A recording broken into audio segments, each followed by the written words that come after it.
Yo, what up, Toshi here? Just a jump scare. There's one thing I want to mention before we do get into the video, real quick. Let me zoom out here. Okay, so check this out. This is a part of a map. Someone decided to design this and throw it in the map. I think it is the craziest thing I've seen.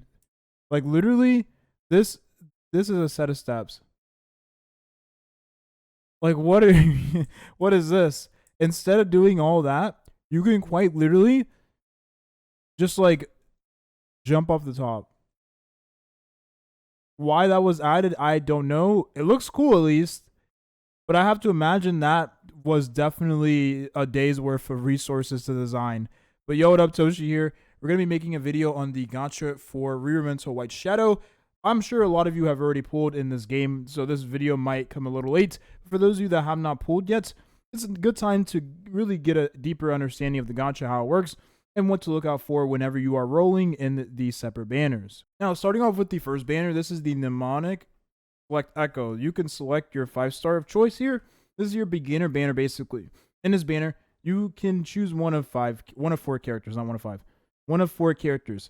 Chloe, who is a healer, Artness, who is a DPS with damage over time, Burnus, who is a defensive character, and Monica, who is just a straight up DPS character. Now, out of the choices here, the best character to choose from is Artness because she has a lot of value in PvE, but the overall best character from this list is going to be Chloe for her capabilities with healing, really solid for PvE and really solid for the PvP late game. Now, this banner, I'm not sure has soft pity or not, leading up to the 50 pulls, so like maybe 35, 40 even, you may end up getting your 5-star early. I have no idea. It doesn't state that there is soft pity in this game. However, there is a ton of similarities with this game and Honkai Star and Genshin Impact. You know, the Hoyoverse games, pretty much the modern gacha game model. This game follows that to a T. So if I'm being honest here, there is no reason why soft pity should not be in the banners. Maybe not this one, but the other banners, which we'll talk about in just a second. However, this banner, I'd suggest you not to roll on altogether, because not only can you select the 5-star characters that are present on this banner in the standard banner after reaching 200 pulls on the banner, but also you have the opportunity to get a light and dark character from this banner that not only leading up to the 200 pity, but also the 200 pity allowing you to select one of those characters freely. That's where you're going to get most of your value, and instead of wasting 50 pulls on this banner, you can use those 50 pulls leading up to that 200 pity pull. Very important, because it is 50 pulls that can go towards your Moonlight Light and Dark character. Now, since we're already here, let's talk about the standard banner. Standard banner, you'll be able to obtain each of the individual 5-star characters that are present in the game. So right now you have all of the RGB characters. This character right here, Innas, recently had a banner. After her banner ended, she was added to the standard pool. So without a doubt, Ivy, who is the current rate-up character, most likely be added to the standard banner pool after her debut banner ends. But if you want a better chance of getting the character upon debut, then of course you would roll on their banner. But it is a 1% chance. Whereas on this banner here, it is a 1.75% chance, but you have a 1 in right now 10 chance to get the 5-star character. Later on, it'll probably like 1 in 11, 1 in 12. You get the gist as they add more characters. So it's going to be a lot harder to snipe that character you're looking for as they add more characters to this pool. And let's not even take into consideration the Moonlight characters, light and dark ones. These characters are going to be really, really hard to obtain. 0.25% chance is no joke. I'm talking like you wouldn't even realistically ever see a character like this pop up on your pools until you hit like the 200 pity on the standard banner. Somewhere later down the line, like 1 year, 2 years into the game, one of these characters will spook your pity, and then boom, you got the character. Or there's like a 5-star guaranteed summon, right? And then you can get one of these characters from 5-star guaranteed summon, which we actually do have currently in an event on the 7-day login. So one of these characters could spook you, and boom, you have a new light dark character. Not a reliable way of getting these characters leading up to the pity, because the rate is so freaking low. Remember, that is a 1 in 4 chance on top of the 0.25%. So it's even lower odds depending on the character you want. Like for instance, if you really want Libertas. Now on the banners for the characters, you can also roll for 4-star weapons, not 5-star. You can get 4-star weapons and 4-star characters on the banner, which is nice. Really nice. Some of the 4-star weapons are actually pretty solid.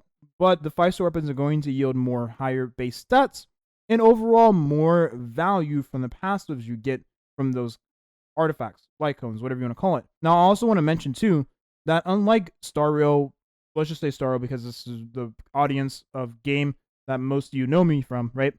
And so Star Rail, some light cones give a huge boost in the character's kit, right?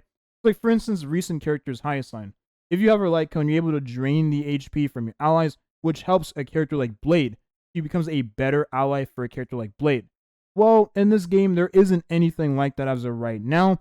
The most you'll be getting from the light cones is a boost to your overall stats. Considering there is PvP in this game, don't get it twisted, right? The stat boost you get from the weapons is actually pretty darn good.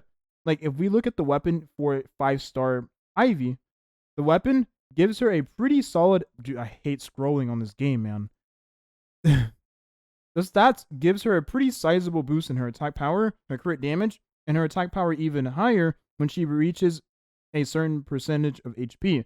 And considering she uses a cockroach passive, this light cone, or this artifact, Rememento, we're going to call it Rememento because that's what it is. This Rememento synergizes really, really well with her kits. But if you don't have this, there's 4-star alternatives in the game you can use. It's just that when this is a PvP considered game, this might matter in the long run in a real-time arena setting. But as of right now, you don't really need to have the 5-star weapons. And while we're at the 5-star weapon banner, keep in mind that the rates for the 5-star weapons is the same as it would be for the characters. So if you want to get a 5-star weapon for one of your light dark characters, 0.25% chance to actually get a part of the light and dark pool, and then a 1 in 4 chance of getting that designated weapon you want for the designated character. If I want the weapon for, let's say, my Cheshire, I have to then get the 0.25% chance, which is extremely low, not very realistic. On top of that, I have a 1 in 4 chance of getting this specific Rememento. So I would even consider this a reliable way of getting weapons in this game. Also pretty low. I actually do think there's an extra weapon here, because in the character pool, there was only 10 characters, and I'm seeing 11 weapons here. Which weapon here is new? Is this one? I think this is this one. This is the weapon for your MC. Effective hits by 10%. Attack. Yeah, so this is the 5-star weapon for your main character, which I don't know why they didn't give this for free, or maybe they do give this for free some more point in the game. I don't know. But yeah, there's even the 5-star weapon for your main character. But the rates are still pretty low. So in my honest opinion, I wouldn't roll on weapon banners whatsoever unless you have a couple extra pools to throw at it or you are a paying player. Do not roll on this banner at all. The rates are extremely low. You can exchange for the rate up 5-star weapon, but it costs 120 pools on the banner, which is a lot of pools. Don't do it. Now we have the current rate up banner for the 5-star character, and this character being Ivy. Now Ivy is a solid character. She does a ton of damage. She has additional hits. She can't be one shot, and she's able to remove buffs from the enemy, which is extremely nice. It's gonna be really good against those enemies that have a lot of buffing, whether that's in PvE content or even in PvP. You're fighting teams where they're looking to funnel all of their resources into one character. You can remove all those buffs from that single character, which is extremely nice. So she has a lot of value there, and her passive allows her to not be one shot essentially, which makes her extremely versatile and very annoying to deal with in PvP settings. Now, in, of course, PvE settings, this kind of does fall off because obviously you'll be building her with lower HP thresholds, but in PvP, this is extremely valuable. Now, as for Ivy, she has a 1% chance to be obtained from her debut banner, whereas you have all the 5-star characters in the RGB pool, not including the main character who has the weapon for the other pool of weapons, right? And then you have all the 5-star light and dark characters you can obtain here from the banner as well. 0.25% chance. Now, obviously, if you do not get Ivy before 120 pulls on the banner, you are guaranteed to get her at the 120 pool if you decide to use your 120 pulls on her, right? Now, I don't believe these actually expire. So you can actually continue, like, let's say you actually roll for Ivy and you get her leading up to the 120 pulls. I actually don't believe these expire because, funnily enough, this right here, from my understanding, is the same resource that was used for the previous rate up banner. So let's say you, like this type of currency, right? Let's say you get Ivy at 119 pools, 110 pools, right? you can save your currency for the next banner character and use that currency for the whatever rate up character you wanted to use it on, which is very nice. So for those of you that luck stack your way to 120 pools, you can use that currency later on for a different character. Extremely nice. And honestly, I am happy that this is a part of the game and there is no 50-50 bull. And last but not least, we have the weapons for the standard characters, which is the lowest priority for any type of account whatsoever. So I'm just talking about this at the end here. Right. Now, obviously, you have all the weapons I mentioned before from the weapon banner without including the limited rate, not limited, the rate up character, right?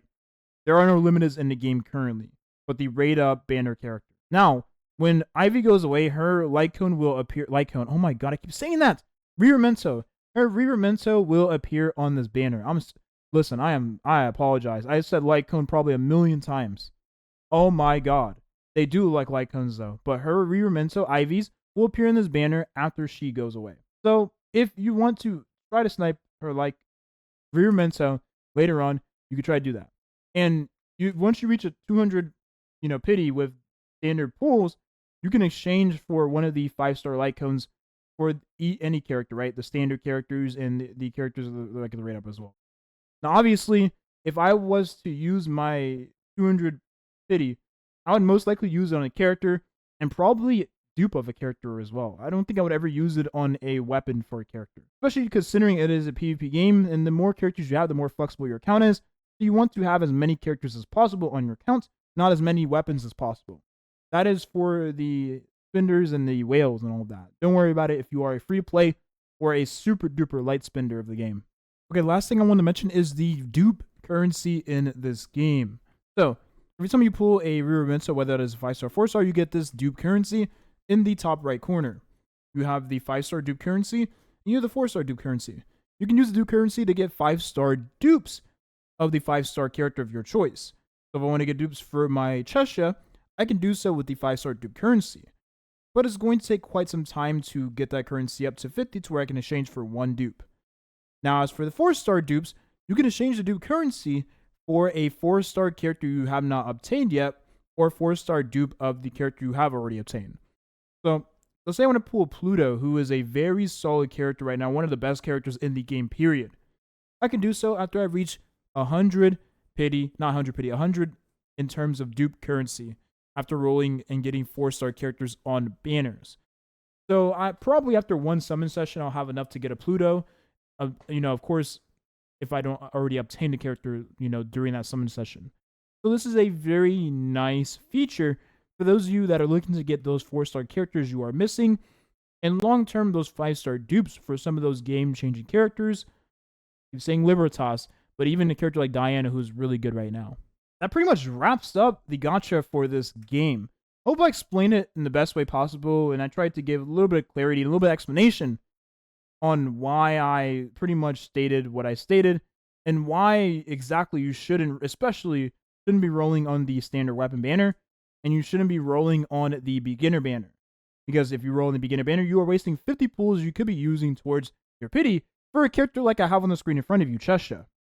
But if you want Cheshire, there's other characters. You can get Libertas, or you can get any other character of the RGB pool that is in the game currently. And even Ivy later on when her debut banner goes away. That's it. That's the video here. Good luck if you are pulling as of right now in this game. It's very, very low in terms of like the rates. Now, obviously 1% isn't the worst thing ever, but 1% is still extremely low. It's Epic 7 odds. And if for those of you that have rolled in Epic 7, you maybe have gone 6 months, maybe even a year without getting a character off of pity, which is crazy to think about, right? That's it. That's the video here. Thank you for watching, and have a nice rest of your day. Bye-bye.